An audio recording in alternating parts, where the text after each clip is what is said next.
ಮಾನವನ ಜೀವನದ ಸಂಧ್ಯಾಕಾಲದಲ್ಲಿ ಹಿಂದೆ ಉಳಿದ ದಿನಗಳು ಮುಂದಿರುವ ದಿನಗಳಿಗಿಂತ ಹೆಚ್ಚಾದಾಗ ಒಂದು ಸತ್ಯವು ಸ್ಪಷ್ಟವಾಗುತ್ತದೆ. ನಾವು ಸಂಪಾದಿಸಿದ ಧನ, ಬಂಗಲೆ, ಗೌರವ, ಹುದ್ದೆ ಯಾವುದನ್ನೂ ನಾವು ಕರೆದೊಯ್ಯಲು ಸಾಧ್ಯವಿಲ್ಲ. ನಮ್ಮೊಂದಿಗಿರುವುದೇ ಕೇವಲ ನೆನಪುಗಳು.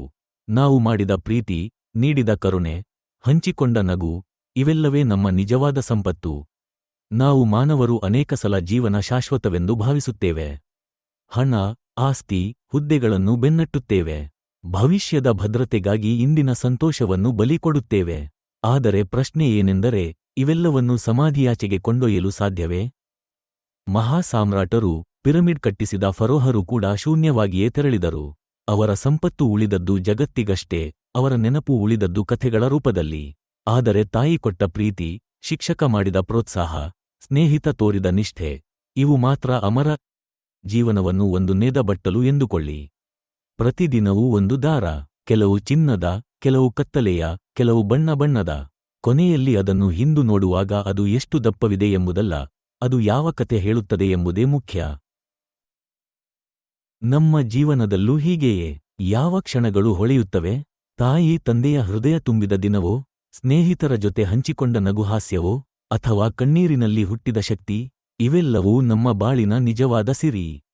ಜೀವನದ ಅಂತ್ಯದಲ್ಲಿ ಜನರು ಸಾಮಾನ್ಯವಾಗಿ ಮಾಡಿದ ತಪ್ಪುಗಳ ಬಗ್ಗೆ ಪಶ್ಚಾತ್ತಾಪಪಡುವುದಿಲ್ಲ. ಅವರು ಮಾಡದೇ ಬಿಟ್ಟ ಕಾರ್ಯಗಳ ಬಗ್ಗೆ ಮಾತ್ರ ಪಶ್ಚಾತ್ತಾಪಪಡುತ್ತಾರೆ. ನಾನು ಹೇಳಬಹುದಿತ್ತು, ಪ್ರೀತಿಸಬಹುದಿತ್ತು, ಕ್ಷಮಿಸಬಹುದಿತ್ತು, ಕನಸು ಬೆನ್ನಟ್ಟಬಹುದಿತ್ತು ಎಂಬ ವಿಷಾದವೇ ಹೆಚ್ಚು ಕಾಡುತ್ತದೆ. ನೆನಪುಗಳು ಹುಟ್ಟುವುದು ಧೈರ್ಯದಿಂದ ಬದುಕಿದಾಗ ಮಾತ್ರ. ಸಾಮಾನ್ಯತೆಗಳಲ್ಲಿ ಅಲ್ಲ, ಸಾಹಸಗಳಲ್ಲಿ. ಪ್ರತಿದಿನ ಸೂರ್ಯೋದಯ ನಮ್ಮೆದುರಿಗೆ 2 ದಾರಿಗಳನ್ನು ಇಡುತ್ತದೆ. ಸಾಮಾನ್ಯ ದಿನವೋ, ಇಲ್ಲವೇ ಒಂದು ನೆನಪು ಸೃಷ್ಟಿಸುವ ದಿನವೋ. ಯಾವುದು ಕಾಲವನ್ನು ಮೀರಿ ಉಳಿಯುವುದಾದರೆ ಅದು ಪ್ರೀತಿ. ತಂದೆಯ ಸವಿದ ಕೈ, ಸ್ನೇಹಿತನ ತ್ಯಾಗ, ಅಪರಿಚಿತನ ಕರುಣೆ ಇವೆಲ್ಲವೂ ಹೃದಯದಲ್ಲಿ ಶಾಶ್ವತವಾಗಿ ಉಳಿಯುತ್ತವೆ. ಪ್ರೀತಿ ಮಾಡಿದ ನೆನಪುಗಳೇ ಸತ್ಯವಾದ ಅಮರತ್ವ.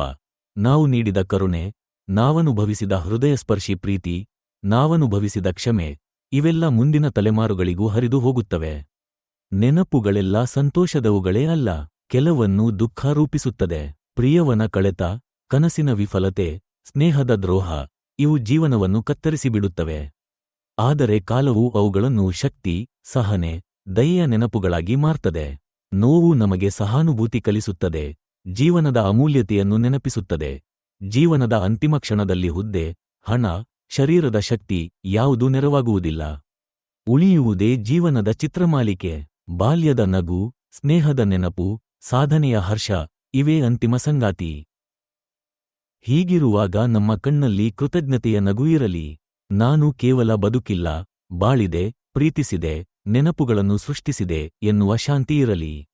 ಈಗ ಬದುಕಿ. ಮೊಬೈಲ್, ವ್ಯತ್ಯಯಗಳನ್ನು ಬಿಟ್ಟು ನಿಮ್ಮವರ ಕಣ್ಣಲ್ಲಿ ನೋಡಿ. ನಗುವನ್ನು ಸವಿಯಿರಿ. ಧೈರ್ಯ ತಾಳಿರಿ. ನೆನಪುಗಳು ಆರಾಮದ ವಲಯದಲ್ಲಿ ಹುಟ್ಟುವುದಿಲ್ಲ. ಪ್ರಯಾಣ ಮಾಡಿ, ಕಲಿಯಿರಿ, ತಪ್ಪು ಮಾಡಿ, ಮತ್ತೆ ಎದ್ದು ನಿಲ್ಲಿ. ಪ್ರೀತಿ ವ್ಯಕ್ತಪಡಿಸಿ, ನಾನು ನಿನ್ನನ್ನು ಪ್ರೀತಿಸುತ್ತೇನೆ, ಕ್ಷಮಿಸು, ಧನ್ಯವಾದಗಳು ಎಂಬ ಮಾತುಗಳನ್ನು ತಡಮಾಡಬೇಡಿ. ಇತರರಿಗೆ ಸೇವೆ ಮಾಡಿ.